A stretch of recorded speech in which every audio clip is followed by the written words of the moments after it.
Yo, what's up, Blackish fam? It's your boy B. I hope all is well in the world. This video is a bit different. It's for a different part of my YouTube channel. For those that didn't see the video, a couple years back, I was hiring some people to do stuff around the house. I have an investment property in Chicago, but I have my projects, right? We built a 24-foot pool in the backyard. We built a huge deck, did some renovation work around the house. And I'm not any stranger to hiring people off Craigslist before Marketplace. Well, I bumped into someone that was just a sketchy dude. And it turns out I eventually saw some. I don't know if you guys are familiar with the Delphi murders. I'll show you a little bit. And if you're not familiar with the Delphi murders, it's a unfortunate incident that happened a couple of years back. And I believe it's actually Delphi, Indiana. Basically, these two girls were walking across this railroad track, and this guy approached them. Long story short, they found their bodies. A lot of details haven't been released, but it was just a gruesome, just something that you wouldn't think would happen. And as a parent myself, I just feel horrible anytime I see something like that. As I got to know this guy that was doing work on my truck, there were certain things that didn't add up. I was just making note. I'm from Chicago, so, I've experienced people from all walks of life, right? I've experienced and hung out with thugs and people that get tattoos on their face, let alone the corporate world, right? And I've been involved with a lot of diversity, equity, and inclusion teams, and kind of there's that more corporate side of me as well. But we all know that feeling, right? When something just doesn't add up, your little spidey sense goes off. And this cat there were little things, he little red flags, like not taking money or whatever, using a Walmart green dot cart. Man, I'm from the hood. People been using rush cards and prepaid cards for decades. That doesn't blow me, right? But there was little things from his interactions, his beliefs. But then the thing that really solidified it for me was when they put out this updated sketch for the Delphi murders. And I'm sitting here watching it on TV, and just immediately I'm like, what's this dude's picture doing on TV? Then I just look closer and I'm like, whoa, what the hell? I call my wife over, I call my son over.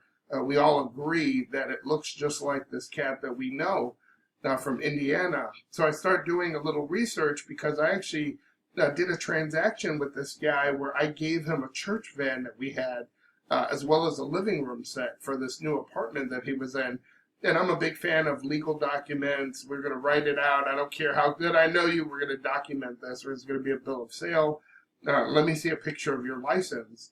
And I actually have a picture. So when I started looking into this, I did some research and I pulled up his address on his license, and it wasn't far from where the Delphi murders took place. It's like, okay, it could just be a little coincidence, right? I'm not going to think twice about it. But as I started digging into, excuse me, I'm COVID positive right now, and just still got a little bit of a cough. But I started doing my own research. Nobody wants, I'm a big fan of, I take classes for constitutional law and judicial politics.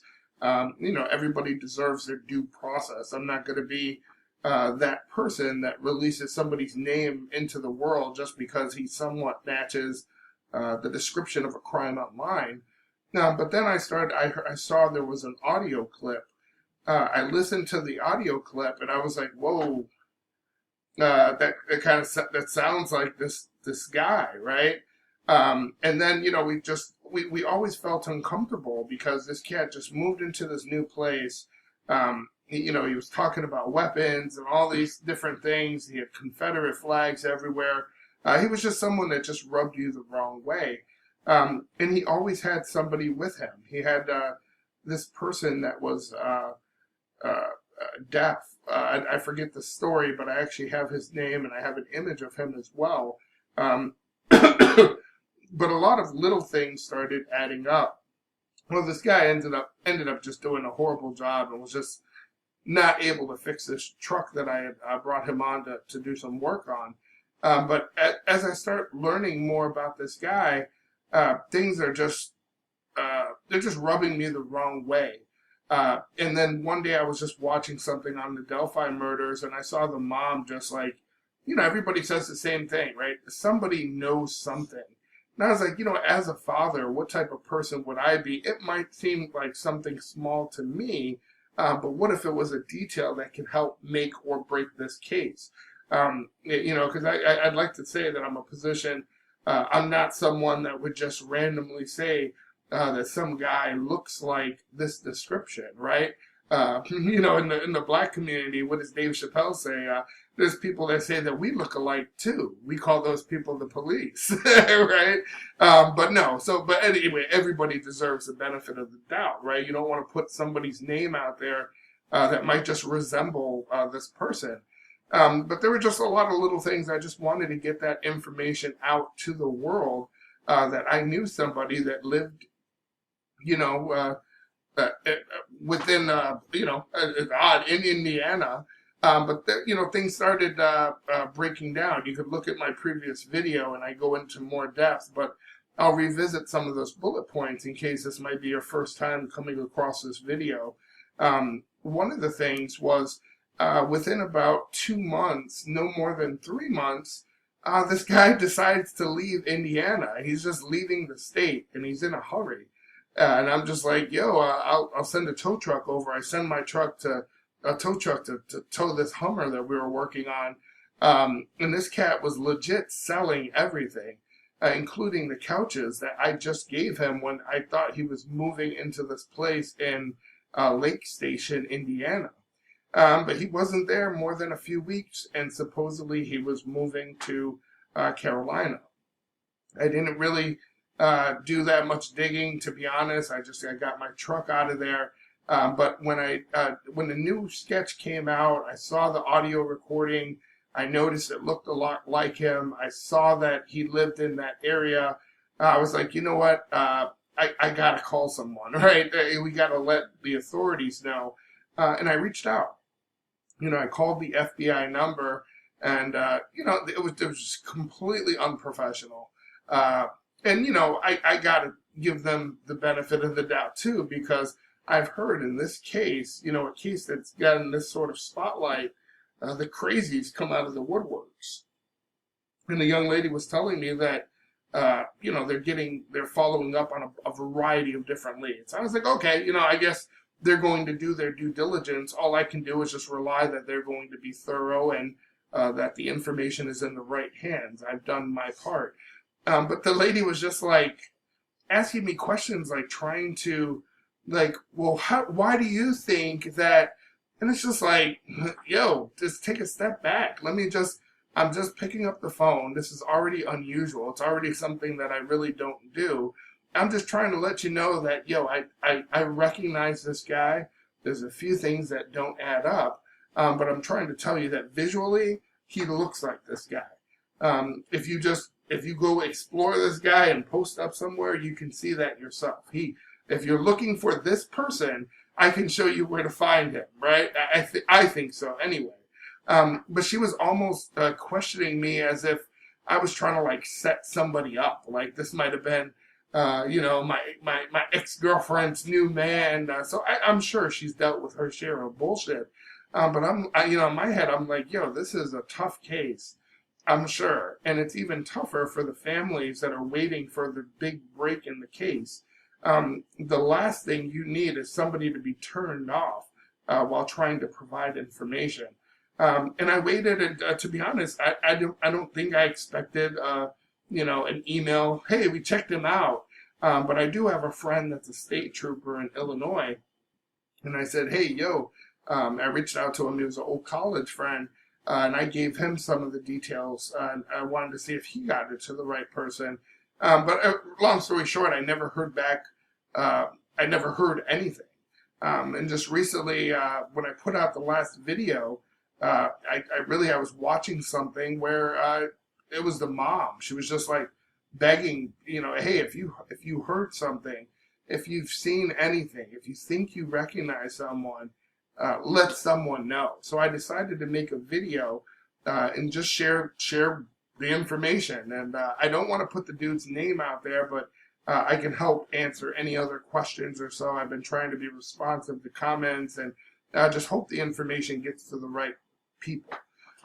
So there were a few comments asking me to elaborate on some of the details, just give as many details as I can since I can't provide a name. So I already gave you one. I said the second place that he lived was in Lake Station, Indiana. That was the place that he lived in for only a few weeks before he went to North or South Carolina. But there were some other details. One thing that I found really odd was this is a guy that, he's a mechanic. I originally found him on Craigslist because he's a mobile mechanic. He works strictly cash, and he'll go to wherever you are and fix your car.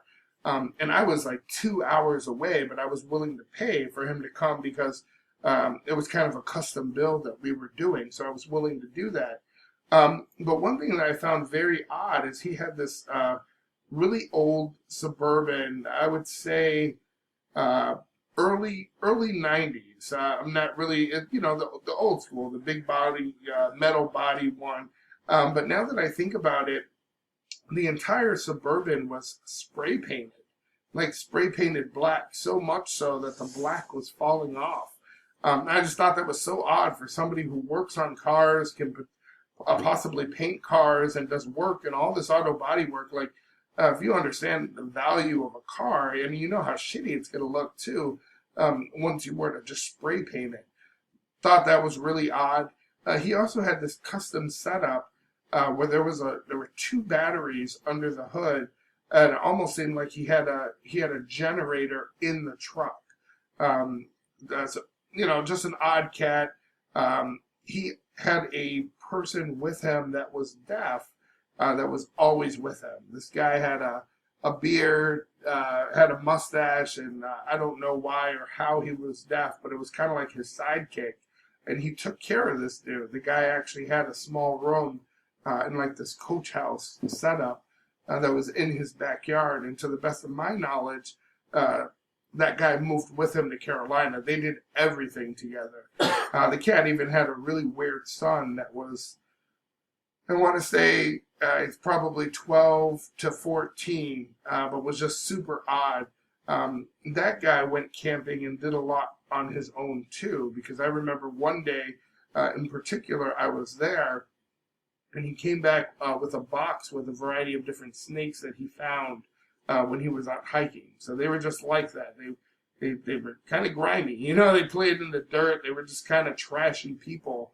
But as for other red flags that I didn't bring up in the previous video, one thing is this guy had some sort of a tech background, and immediately I thought of pornography.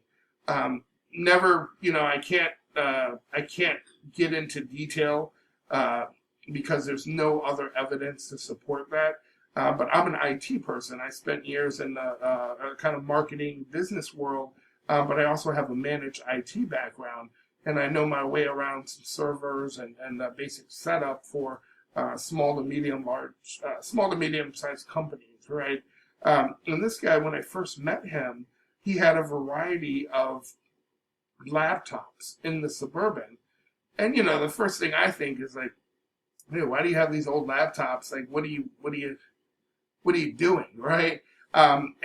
So he had some sort of tech background, because I think he would test and fix these, which is something that you wouldn't think of when you think of some kind of, hillbilly, dirty, kind of trashy guy, right? I hate to say that like I'm above him or something, but, this is like just a dirty, trashy dude, right?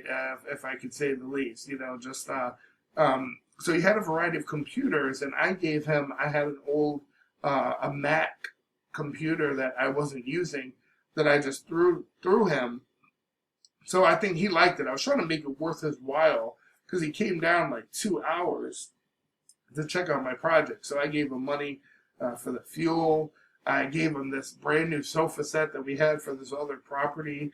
I gave him a church van that was hollowed out on the inside, and he was going to do some work in exchange for that. And again, that's why I had the picture of his driver's license. But that was just another red flag.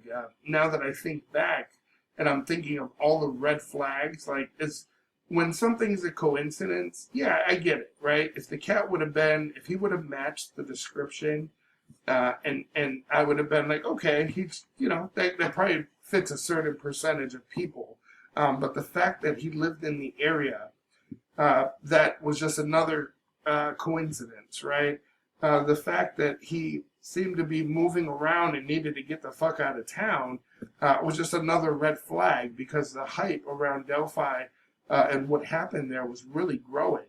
The fact that he looked so much like this person is ridiculous in itself. But then I think back, like the computers, to me, that would be more of a red flag for pornography, because I don't think he's the type of person that would, is like an IT professional, right? The other thing that was just very odd was the number of weapons that supposedly he had. I didn't see them. He had a shack that he had behind his house that he kept a bunch of stuff in, and he did some small engine repair. But the other thing was he had something like 10 dogs. I don't remember the exact number. If I'm not mistaken, they were all boxers.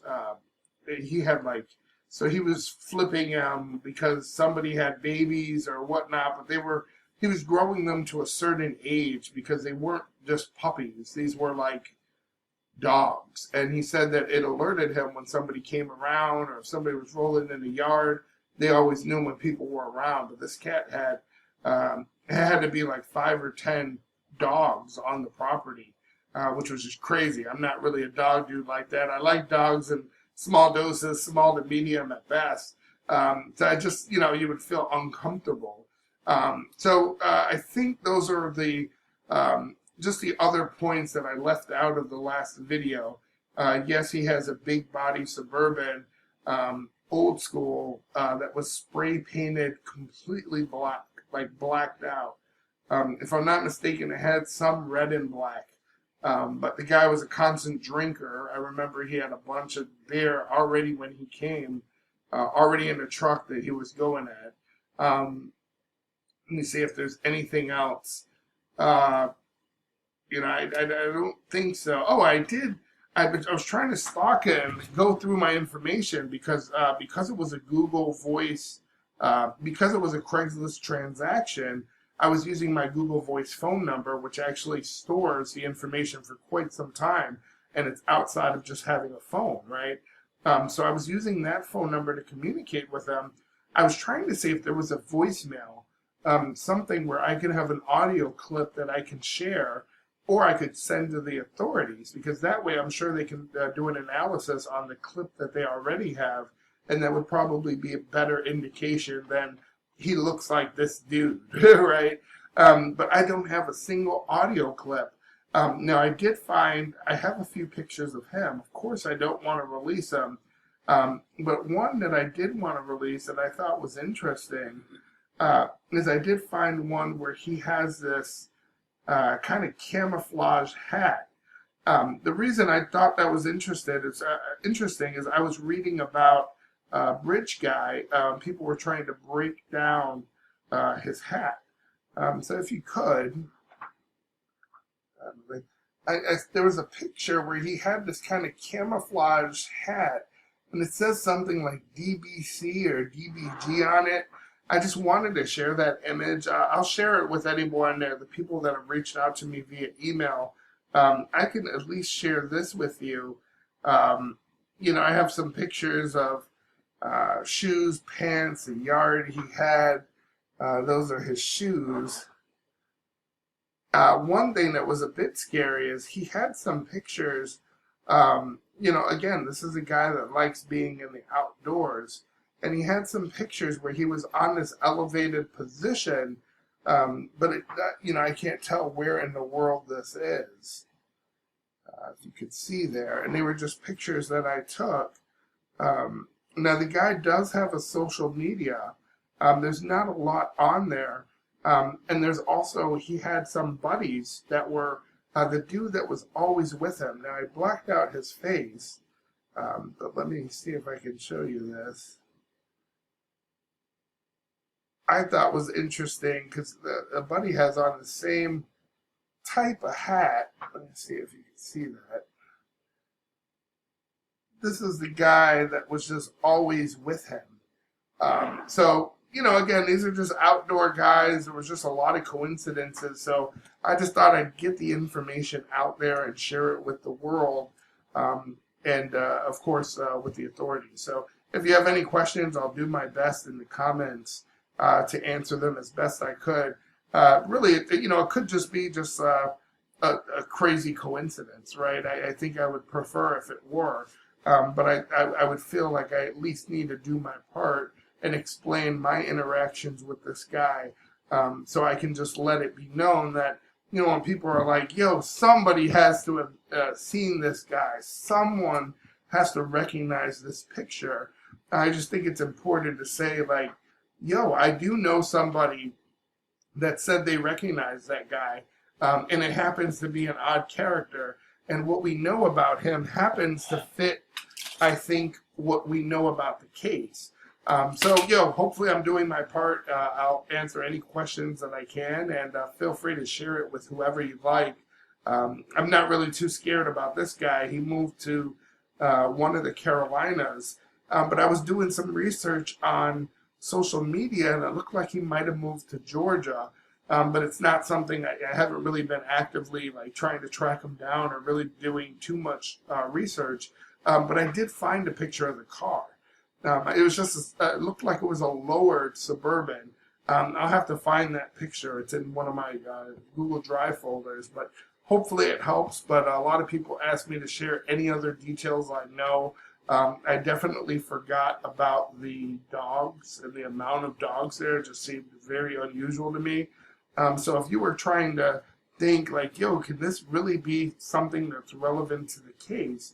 That's what I would first look at, especially if there's dog hair, boxer hair. I just don't see how the guy couldn't have hair on him anywhere that he went. But hopefully the information can help with something. If not, I still shared it with the world. I felt like I did my part, but let me know if I could help with anything else.